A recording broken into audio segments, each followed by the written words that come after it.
నమస్తే, నేను డాక్టర్ లక్ష్మి అన్నదాత. చాలామంది చుండ్రు గురించి చాలా ఇబ్బంది పడుతూ ఉంటారు. ఎన్ని రకాలుగా ప్రయత్నం చేసినప్పటికీ కూడా చుండ్రు అనేది మెడిసిన్స్ వాడినప్పుడు తగ్గటం, లేదంటే మళ్ళీ మళ్ళీ ఆ లక్షణాలు కనిపించడం, ఎక్కడికైనా వెళ్ళాలంటే షర్ట్ పైన షోల్డర్స్ పైన చిన్న చిన్నగా వైట్ పార్టికల్స్ లాగా ఉంటాం, ఎవరేమనుకుంటారో అని ఇబ్బంది పడటం, ఇట్లాంటి తరచూ చుండ్రుతో ఇబ్బంది పడే వాళ్ళని ఎక్కువగా చూస్తూ ఉంటాం.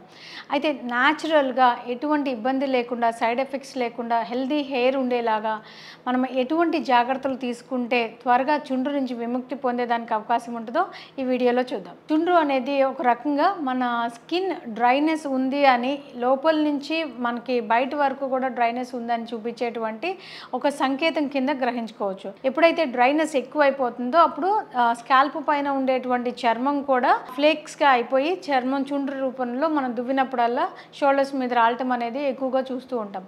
అయితే కొంతమందికి బాగా ఎక్కువగా సివియర్గా అట్టల్లాగా కట్టిపోయి ఉండేదానికి కూడా అవకాశం ఉంది. ఈ చుండ్రుని ఎన్ని రకాలుగా ప్రయత్నం చేసినప్పటికీ కూడా తగ్గని పక్షంలో మనం చేస్తున్నటువంటి ఇరిటేషన్, అంటే స్కాల్ప్ మీద ఉండేటువంటి చర్మ కణాలు అనేవి మన శరీరంలో ఉండే చర్మ కణాలు ఎలా అయితే 2 వారాలకో 3 వారాలకో లేయర్ బై లేయర్ పెరుగుతూ పైకి వచ్చి మృత కణాలు అన్నీ పోతాయో అదే మాదిరిగా స్కాల్ప్ మీద ఉండేటువంటి చర్మం కూడా జరిగేదానికి అవకాశం ఉంటుంది. ఏ కారణం చేతైనా సరే చర్మం బాగా ఇరిటేషన్ అవటం వల్ల, లేదంటే ఫంగల్ ఇన్ఫెక్షన్స్ కావచ్చు, లేదంటే మనం తీసుకునేటువంటి షాంపూలు, ఆయిల్స్, అందులో ఎక్కువ పర్ఫ్యూమ్స్ ఉండేటువంటి ఆయిల్స్, లేదా స్కిన్కి ఎక్కువగా కలర్స్ వేయటము, డైస్ వేయటము, స్కిన్ స్ట్రైట్నింగ్ ట్రీట్మెంట్స్ చేసుకోవటము, హాట్ ఎయిర్ బ్లో చేయటము, ఇట్లా రకరకాల కారణాల చేత అక్కడ ఉండేటువంటి స్కిన్లో ఉండేటువంటి గ్లాండ్స్ అంటాం కదా, సెబేషియస్ గ్లాండ్స్ అంటాం.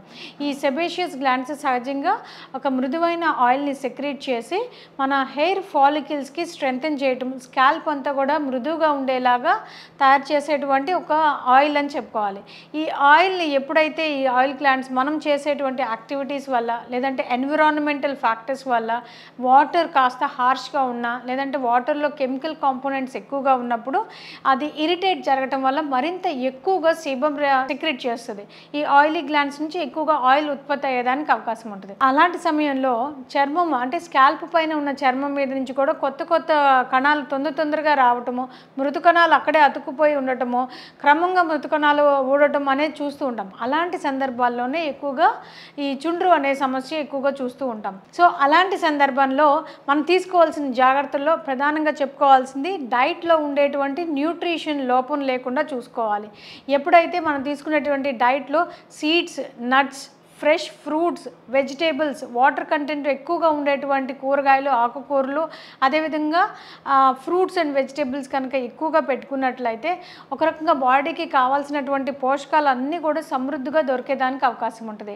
ఈ సీడ్స్, నట్స్తో బదులుగా బటర్స్ కూడా దొరుకుతాయి. అంటే గ్రౌండ్ నట్ బటర్ కానివ్వండి, ఆల్మండ్ బటర్ కానివ్వండి, వాటిల్ని తీసుకోవడం వల్ల కూడా ప్రయోజనం ఉంటుంది. ఎందుకంటే వీటిలన్నిటిలో కూడా ఎక్కువగా మనకు కావాల్సినటువంటి న్యాచురల్ ఆయిల్స్ ఉంటాయి. ఈ న్యాచురల్ ఆయిల్స్ అన్నీ కూడా మన శరీరానికి కావాల్సినటువంటి ఫ్యాట్స్ని, ఒమేగా 3 ఫ్యాటీ యాసిడ్స్ ప్రత్యేకంగా ఈ వాల్నట్స్ వీటిల్లో ఎక్కువగా ఉంటుంది కాబట్టి అది యాంటీ ఇన్ఫ్లమేటరీ ప్రాపర్టీస్ కలిగి ఉండటం కారణం చేత, ఇన్ఫ్లమేషన్ కారణం చేత ఈ చుండ్రు వస్తున్నట్లయితే దాన్ని అరికట్టేదానికి అవకాశం ఉంటుంది. ఇక తర్వాత చెప్పుకోవాల్సింది హైడ్రేషన్. ఎప్పుడైతే స్కిన్ డ్రైగా ఉంటుందో అప్పుడు చుండ్రు కూడా ఎక్కువగా వచ్చేదానికి అవకాశం ఉంటుంది. సో అందువలన మనం ఎక్కువగా వాటర్ని తప్పకుండా రెగ్యులర్ ఇంటర్వెల్స్ ఆఫ్ టైంలో రోజు మొత్తానికి ఈక్వల్గా తీసుకునేలాగా ఉండాలి. దానివల్ల ఏంటంటే ప్రాపర్ హైడ్రేషన్ జరగటం వల్ల సెల్స్ అన్నీ కూడా ఇంటాక్ట్లో ఉండేదానికి అవకాశం ఉంటుంది. అంతేకాకుండా ఫ్రూట్స్ కానివ్వండి, వెజిటేబుల్స్ కానివ్వండి, ఎక్కువగా వాటర్ కంటెంట్ ఉండేటువంటి పదార్థాలు తీసుకోవడం కూడా ఇంపార్టెంట్.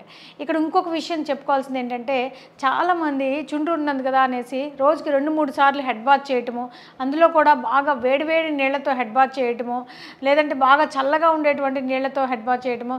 నీళ్ళు అనేది ఒక రకంగా మన స్కిన్లో నుంచి కూడా అబ్జార్బ్ చేసుకునేదానికి అవకాశం ఉంటుంది కాబట్టి ఎస్పెషల్లీ స్కాల్ప్లో.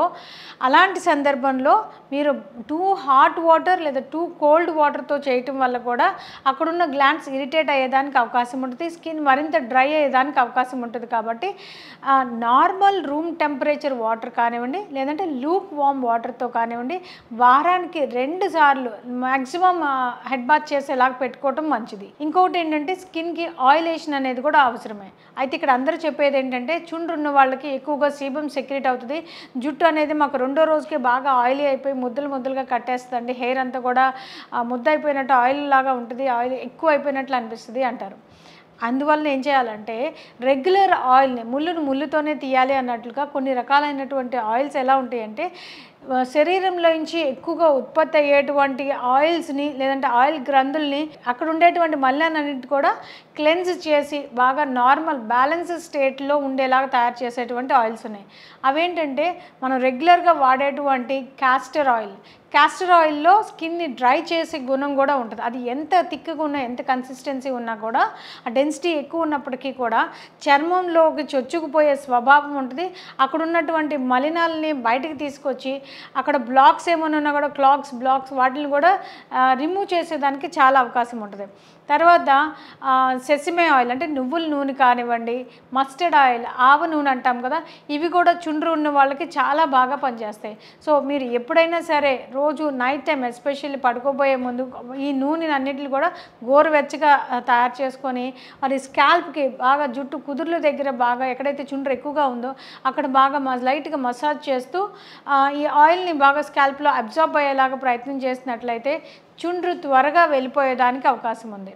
అంతేకాకుండా కొన్ని రకాలైన ఆయిల్స్లో లైక్ నీమ్ కానివ్వండి, ఇందాక చెప్పుకున్నటువంటి సెసమే ఆయిల్, మస్టర్డ్ ఆయిల్, లేదు అంటే కోకోనట్ ఆయిల్ అయినా సరే కొంచెం వాటిల్లో గోరువెచ్చగా తయారు చేసి వాటిని స్కాల్ప్కి అప్లై చేసుకొని night time next day morning head bath చేయటం వల్ల అక్కడ స్కిన్లో ఉండేటువంటి ఫంగల్ ఇన్ఫెక్షన్స్ కానివ్వండి, ఇన్ఫ్లమేటరీ కారకాలన్నీ కూడా తగ్గిపోయి చక్కగా డాండ్రఫ్ నుంచి త్వరగా విముక్తి పొందేదానికి అవకాశం ఉంటుంది. సో ఈ విధంగా తీసుకునేటువంటి ఆహారంలో nutrients, balanced nutrients, natural oils, omega 3 fatty acids ఉండేలాంటి ఆహార పదార్థాలు తీసుకోవటము, తర్వాత రెగ్యులర్ ఇంటర్వెల్స్ ఆఫ్ టైంలో బాడీని హైడ్రేట్ చేసుకోవటము, ఇంకొకటి అన్నిటికన్నా ముఖ్యంగా చెప్పుకోవాల్సిన యాంటీ ఇన్ఫ్లమేటరీ ప్రాపర్టీస్ కలిగినటువంటి ఆయిల్స్, ముఖ్యంగా నీమ్ ఆయిల్ కానివ్వండి, సెసమే ఆయిల్ లేదా మస్టర్డ్ ఆయిల్, వీటితో స్కాల్ప్ని మసాజ్ చేసి next day morning mild shampoo లేదంటే శీకాకాయ, రీఠా లేదంటే త్రిఫలా చూర్ణంతో కలిపినటువంటి కొన్ని రకాల షాంపూస్ వస్తున్నాయి.